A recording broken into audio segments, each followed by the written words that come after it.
Hyperextension is the extension of the bones of a joint that is greater than normal.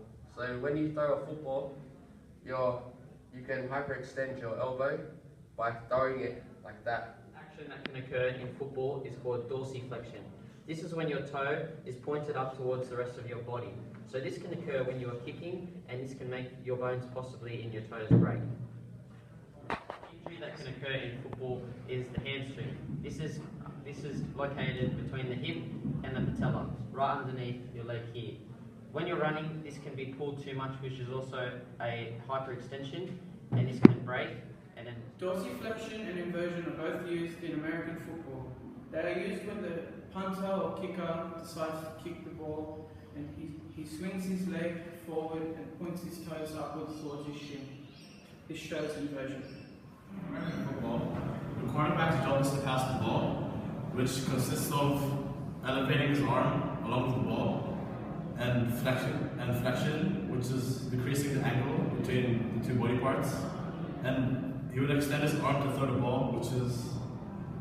Injury that can occur in football is the hamstring. This is located between the hip and the patella, right underneath your leg here. When you're running, this can be pulled too much, which is also a hyperextension, and this can break. And then ready? There I go.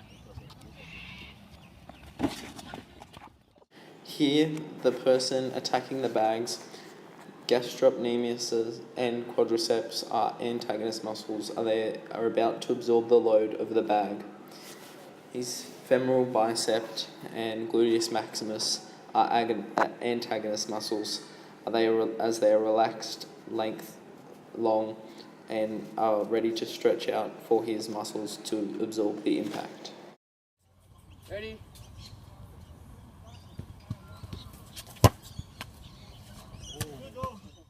When kicking, the kicker undergoes protraction with respect to the hip joint. The angle between the femur and the torso is shortened. In addition, the gastrocnemius and quadriceps are agonist muscles, whereas the femoral bicep and gluteus maximus act as agonist muscles, or they are relaxed. Too high. Here the kicker is ready for the ball. He has undergone retraction in his knees and protraction in his hips. He has made his quadriceps and gastrocnemius very tight as agonist muscles to absorb the load of him about to jump. His femoral biceps and gluteus maximus have become antagonist muscles. Here the catcher has moved all kinetic energy from his agonist muscles to potential energy in jumping. His quadriceps are now agonist muscles, and all muscles in his legs are agonist muscles. His ankle joints have undergone plantar flexion and is now in an extended state. His shoulder joints have also undergone hyperextension as they are now above his head.